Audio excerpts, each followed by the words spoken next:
اب مولا کائنات کے اقوال جو عالم اور علماء کے بارے میں بتایا ہے یہ بھی ضروری ہے، چونکہ بندہ جب علماء کے ساتھ منسلک ہوگا، علماء سے محبت کرے گا، اور میرے آقا نے فرمایا او محبن، تو ظاہر سے بات ہے بندہ جس سے محبت کرتا ہے، جس کے ساتھ رہتا ہے، جس کی صحبت میں بیٹھتا ہے، تو کچھ نہ کچھ باتیں اس کی سنتا ہے۔ حکمت بھری باتیں جب علماء کے بعد بندہ بیٹھے گا تو ان کی عادت و اطوار کو دیکھے گا تو عمل کرے گا، ان کی باتیں سنے گا تو اس کی آخرت سنورے گی، بہتر ہوگی۔ اس لیے مولا کائنات نے جو علماء کی بات کی ہے اس کے بارے میں آپ سنیں اور اس پر بھی عمل کریں۔ فرماتے ہیں کام کے لوگ صرف دو ہیں بس، یہ مولا کائنات کے اقوال ہے۔ کام کے جو لوگ ہیں نا، اچھے لوگ، فرمایا وہ دو ہیں، ایک تو عالم، دوسرا طالب علم۔ طالب علم کسے کہتے ہیں؟ جو علم سیکھنے والا ہو۔ جیسے آپ طالب علم ہیں، آپ طالب علم ہیں، علم سیکھنے والے کو طالب علم کہتے ہیں اور علم سکھانے والے کو عالم کہتے ہیں۔ مولا کائنات کے نزدیک فرماتے کام کے لوگ صرف دو ہی ہیں، ایک عالم ہے اور دوسرا طالب علم ہے۔ بس فرمایا ان کے سوا جتنے لوگ ہیں وہ مکھیاں ہیں، یہ ہم نہیں کر رہے ہیں۔ مولا کائنات فرماتے ان کے سوا یعنی عالم اور طالب علم کے سوا جتنے لوگ ہیں وہ سب مکھیاں ہیں، یعنی بیکار اور نکمے ہیں، کچھ نہیں ہے۔ آج آپ دیکھ لیں میرے عزیزوں، ہمارے بعض مسلمان ایسے زندگی گزار رہے ہیں، نہ وہ طالب علم ہے نہ وہ عالم ہے، وہ بالکل اس طرح دنیا کی غفلتوں میں، اس طریقے سے دنیا کی خواہشات میں، اس طرح گناہوں میں لیچڑ میں پڑے ہیں، دن رات کافروں کی طرح زندگی گزار رہے، کافروں کی طرح۔ وہ کیا ہے؟ وہ آپ کے ساتھ کچھ ایسے بھی لوگ بیٹھتے اٹھتے ہوں گے جن کی زندگی دیکھ لے، جن کا اٹھنا بیٹھنا دیکھ لے، وہ بالکل ان کو دیکھ لے، کافر مشرک کو دیکھ لے، کوئی فرق نہیں ہے، چونکہ وہ نہ عالم ہے نہ طالب علم ہے۔ لیکن ہم نے اس کا فیض دیکھا ہے، جو لوگ علماء کی صحبت میں رہتے ہیں، علم کی مجلسوں میں آتے ہیں، وہ کچھ حد تک ان لوگوں سے جو بالکل علم سے اور علماء سے دور ہیں، وہ کچھ حد تک، بہت حد تک بلکہ بہتر ہیں، عمل کا معاملہ ان سے بہتر ہے، صحیح غلط کو سمجھتے ہیں، حلال و حرام کی تمیز کرتے ہیں، کچھ نہ کچھ نیک اعمال ضرور کرنے کی کوشش کرتے ہیں، بنسبت ان کے جو نہ کبھی علم کی محفلوں میں آتے ہیں، نہ علم سے پیار کرتے ہیں، نہ علماء سے پیار کرتے ہیں۔ وہ تو ایسے جہالت، گمراہی، گناہوں کے اندھیرے میں بھٹک رہے ہیں، انہیں پتہ ہی نہیں ہے کہ دین کیا ہے، سنت کیا ہے، شریعت کیا ہے، وہ سب کچھ دنیا ہی کو اپنا ماوا اور اپنا منجا، اپنا مرکز سمجھتے ہیں۔ تو اس لیے فرمایا یا تو عالم بنو یا تو طالب علم بنو۔ پھر مولا کائنات فرماتے ہیں کہ لوگ تین قسم کے ہیں، ایک عالم ربانی، دوسرا علم دین حاصل کرنے والے جو نجات کا راستہ تلاش کرتے ہیں، فرمایا تیسرے کمینے جو نور سے بے بہرا ہیں اور دین کے مضبوط قلعے میں پناہ نہیں لیتے۔ تین طرح کے لوگ ہیں۔ اب ہماری مرضی کیا بنے، ایک تو عالم ہے، دوسرا طالب علم ہے، اور تیسرا وہ جو نکمے کمینے ہیں، جو نہ عالم ہے نہ طالب علم ہے، علم سے دور ہیں، جو گمراہی کے اندھیروں میں بھٹکتے رہتے ہیں۔ پھر فرماتے مولا کائنات علماء موت کے بعد بھی زندہ رہتے ہیں اور جہلاء اپنی زندگی میں بھی مردہ ہی رہتے ہیں۔ اس کی مثال میں نے ابھی دیا تھا تھوڑی دیر پہلے، جو بزرگان دین علماء ہمارے گزر چکے ہیں، آج بھی ان کا نام ہم بڑی محبت سے لیتے ہیں۔ آج یہ مولا کائنات کا ہم ذکر، ان کے نام کی محفل کیوں سجا کر بیٹھے ہیں؟ یہ بہت بڑے عالم تھے، یہ ہمارے درمیان میں بظاہر نہیں ہے اپنے جسم و جسمانیات کے ساتھ، لیکن ان کی محبت ہے، ان کا نام کس طرح آج تک روشن ہے۔ 14 صدیاں گزر گئی، یہ علم کا فیضان ہے، ان کا نام روشن ہے، ان کے اقوال ہم لوگوں کو پڑھ کر کے سناتے ہیں۔ اس لیے عالم اور جاہل میں یہ فرق ہے۔ پھر فرمایا جو شخص اہل علم سے مسائل دریافت کرتا ہے وہ صاحب علم ہو جاتا ہے۔ جو بار بار اہل علم سے مسئلہ پوچھتا ہے، علم حاصل کرتا ہے، وہ کیا ہو جاتا ہے؟ وہ خود صاحب علم ہو جاتا ہے۔ جو شخص علماء سے مسائل پوچھتا رہتا ہے وہ بہت سے علمی فائدے حاصل کر لیتا ہے۔ اور رب العالمین نے خود قرآن پاک میں ہمیں حکم دیا ہے فَاسْأَلُوا أَهْلَ الذِّكْرِ إِن كُنتُمْ لَا تَعْلَمُونَ، لوگوں اگر تمہیں پتہ نہیں ہے تو علم والوں سے معلوم کر لیا کرو۔ مولا کائنات شیر خدا یہی فرماتے ہیں اگر تم اہل علم سے مسائل دریافت کرتے رہو گے، پوچھتے رہو گے تو تم بھی صاحب علم ہو جاؤ گے، چونکہ علم یہ خزانہ ہے، اس کی چابی کیا پتہ ہے؟ سوال کرنا ہے، پوچھنا. یہ بھی مولا کائنات کا قول ہے. علم خزانہ ہے.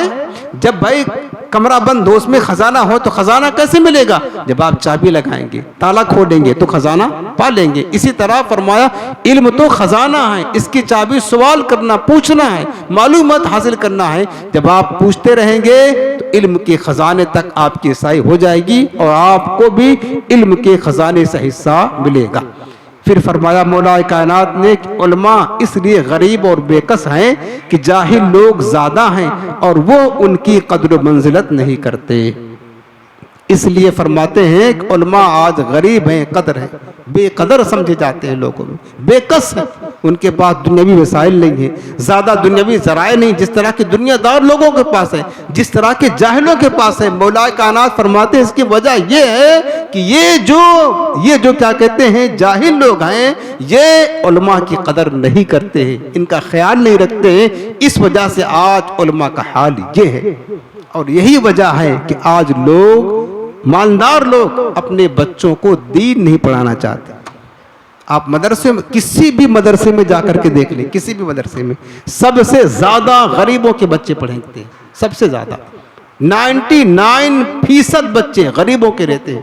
مالدار اپنے بچوں کو مدرسہ نہیں پڑھاتے, مالدار اپنے بچوں کو دین نہیں پڑھاتے. بس زیادہ پڑھا لیا, قرآن پاک پڑھ لیا, بس سمجھے قرآن پاک پڑھ لیا, پورا دین پڑھ لیا. ارے بندہ قرآن پاک پڑھ لینے سے اس کو نماز کا, روزے کا مسئلہ ہی نہیں معلوم ہوگا, کیونکہ قرآن پاک صرف ہم وہ دیکھ کر پڑھتے, معنی تو پڑھاتے نہیں ہیں. خزانہ تو اس کے معنی کے اندر پوشیدہ ہے, وہ ہم جانتے نہیں, نہ پڑھاتے ہیں. اس لیے میرے عزیزو, ہمیں چاہیے کہ ہم اپنے اولاد کو بھی, یہ مصطفیٰ کا نظام ہے, مصطفیٰ کا نظام چلانا, مصطفیٰ کا دین سیکھنا صرف غریبوں کا نہیں, مالداروں کی بھی ذمہ داری, مالداروں کی بھی ذمہ داری ہے. مولا کائنات اپنے دور میں فرما رہے ہیں علماء غریب اور بے کس اس لیے ہیں کہ جاہل لوگ ان کی قدر و منزلت نہیں کرتے. پھر فرمایا علماء کی دوستی اور آشنائی دین کا ایک حصہ ہے, اسے ضرور حاصل کرنا چاہیے. یہ ہم نہیں کہہ رہے, حضرت مولا کائنات بابل فرماتے ہیں علماء کے ساتھ دوستی رکھنا, ان کے ساتھ میل جول رکھنا, آشنائی رکھنا, ان کی صحبت میں بیٹھنا, یہ خود دین کا حصہ ہے. لہٰذا تمہیں چاہیے کہ لوگوں اس دوستی کو ضرور لازم کرو. لیکن ہم زیادہ تر دوستی کس سے کرتے ہیں؟ جو بالکل نکمے ہیں, جاہل ہیں, جن کو دین کا علم پتہ نہیں, اور ہم ان کے ساتھ بیٹھ کر کے دین کے معاملے میں بحث و مباحثہ کرتے جو ہمارے دین کے ڈاکو ہیں. ہمارا ایمان بھی برباد کر لیں گے, ہمارا زیادہ وقت ان کے ساتھ گزرتا ہے. اگر مولا کائنات سے محبت ہے, اس قول پر ہمیں عمل کرنے کی ضرورت ہے. پھر فرمایا کہ عالم وہی ہے جس نے علم پڑھ کر کے عمل کیا ہو. جو بے عمل ہے, جس کے پاس عمل نہیں ہے, مولا کائنات فرماتے کو تو عالم ہی نہیں ہے کہ وہ اپنے علم سے نفع نہیں اٹھا رہا. لہٰذا جب بھی علم پڑھیں یا سنیں, اس پر عمل ضرور کرنا چاہیے. فرمایا کہ عالم اگرچہ حقیر حالت میں ہو لیکن اسے ذلیل مت سمجھو. کبھی عالم کے پھٹے پرانے کپڑے پر, اس کی غربت پر کبھی حقارت کی نگاہ سے مت دیکھنا, نہ دیکھنا. اگرچہ حقیر ہو, ذلیل مت سمجھو. بے وقوف اگرچہ بڑے رتبے پر ہو, اسے بڑا خیال مت کرو. یہی پریشانی ہے آج ہمارے معاشرے میں. پرابلم یہ ہے جو دنیا دار لوگ ہیں, جاہل لوگ ہیں, مالدار لوگ ہیں, وہ علماء کو, چونکہ ان کے پاس ذرائع نہیں ہیں, دولت نہیں ہے, پیسے نہیں ہیں, علماء کو حقیر اور ذلیل نظروں سے دیکھتے ہیں. مولا کائنات منع فرما رہے, نا, اصل خزانہ تو اس عالم کے پاس ہے جو تمہارے پاس نہیں ہے. چونکہ تمہارے پاس دولت ہے, تمہاری آنکھ بند ہوگی, سب تمہارے وارثین لے لیں گے, تم خالی ہاتھ جاؤ گے, حساب تمہیں دینا پڑے گا. لیکن جو خزانہ عالم کے پاس ہے, یہ وہ دولت ہے جو اللہ اس کی رسول کے قرب کا ذریعہ بھی ہے, مرنے کے بعد بھی یہ دولت اس کے ساتھ قبر میں جائے گی. اس لیے عالم کے مقام غیر عالم سے بہت بڑا ہے. فرمایا کہ تیرے سب سے اچھے ساتھی وہ لوگ ہیں جو صاحب علم ہیں, یعنی جو علم والے عالم ہیں, وہی تیرے سب سے اچھے ساتھی ہیں. جب تو ان کے ساتھ بیٹھے گا وہ تیری آخرت کو سنواریں گے, تیری آخرت کو سنواریں گے, تیرے لیے بھلائی کا پیغام لائیں گے, تجھے نصیحت کریں گے, تیرے دین کی حفاظت کریں گے, تیرے دین کی, تیرے ایمان کی حفاظت کریں گے. اس لیے یہی سب سے اچھے ساتھی ہیں, ان کی صحبت اختیار کرتے رہا کرو. پھر فرمایا عالم وہ ہے جو اپنی قدر سمجھے اور جاہل وہ ہے جو اپنی حالت نہ پہچانے. ہمیشہ عالم کو خود اپنی قدر سمجھنا چاہیے. پھر فرمایا کہ علماء کی توہین سے بچا رہے، یہ نہایت عیب کی بات ہے، کبھی مت کرنا. علماء کی توہین فرمایا کبھی مت کرنا، یہ عیب کی بات ہے. بلکہ میرے امام سیدی اعلیٰ حضرت نے فرمایا کہ من سب عالما بغیر سبب ظاہر خیف علیہ الکفر، جس نے کسی عالم کو بغیر کسی وجہ کے گالی دی، گستاخی کی، اندیشہ ہے کہ اس کا خاتمہ کفر پر ہو. ہاں کوئی معمولی بات نہیں ہے، یہ بہت سخت ہے. بلکہ بعض بزرگوں نے فرمایا ہے کہ جو بندہ کسی عالم کی توہین کرتا ہے، اللہ اس کو سزا کیا دیتا ہے؟ سزا یہ دیتا کہ اللہ اس کی 10 نسلوں تک کوئی عالم نہیں پیدا کرتا. یہ سزا ہے، 10 نسلوں تک اللہ اس کے گھر عالم نہیں پیدا کرتا ہے، جہالت کا اندھیرا رہتا ہے اس کے خاندان میں. اس لیے میرے عزیزوں، کبھی یہ مولا کائنات کے اقوال مانتے ہیں نا، آپ مولا کائنات کو محبت کرتے ہیں تو ان کی بات بھی مانیں. ہم رافضیوں کی طرح نہیں ہیں صرف علی علی کہتے رہے، ان کی بات کچھ نہ سنیں. نہ، ہم الحمدللہ علی علی بھی کرتے ہیں اور علی علی کی بات کو بھی سنتے اور مانتے ہیں اور قبول کرتے ہیں، ہم اس پر عمل کرتے ہیں. پھر فرماتے ہیں علماء کی خدمت میں بیٹھ تاکہ علم زیادہ ہو. ہم تو خیر ایک عام آدمی ہیں، لیکن میں آپ کو بتاتا ہوں تھوڑا بہت اللہ نے جو علم دیا ہے، آپ تھوڑی دیر ہمارے ساتھ بیٹھے ہیں نا، 20 25 30 منٹ، لیکن آپ کو علم کی کتنی باتیں معلوم ہوئی. آپ کو میں نے حدیث سنایا، قرآن سنایا، مولا کائنات کے علم کے خزانے آپ کو دے رہا ہوں. تھوڑی دیر آپ ہمارے پاس بیٹھے، ایک عام آدمی کے پاس، لیکن مولا کائنات کے علم کا حصہ آپ کو مل رہا ہے. بتاتے مولا کائنات علماء کی خدمت میں بیٹھ تاکہ علم زیادہ ہو، علماء کی مجلس میں بیٹھ تاکہ سعادت دارین حاصل ہو، دنیا اور آخرت کی بھلائی چاہتے ہو علماء کی مجلسوں میں جایا کرو. پھر فرمایا مال جمع کرنے والے جیتے جی مر چکے ہیں، اور اہل علم کا نام جب تک دنیا قائم ہے باقی رہے گا. گو کہ ان کے بدن آنکھوں کے سامنے موجود نہیں، مگر ان کے علوم دلوں کے اندر ضرور محفوظ ہیں. جو بزرگان دین علماء گزر چکے ہمارے سامنے نہیں، لیکن ان کا علم آج بھی ہمارے دلوں میں موجود ہے. فرمایا کہ لوگ حصول علم کی طرف اس لیے راغب نہیں ہوتے کہ وہ اکثر عالموں کو بے عمل پاتے ہیں. یہ بڑی خرابی ہے. عالم کو چاہیے کہ وہ با عمل رہا کرے.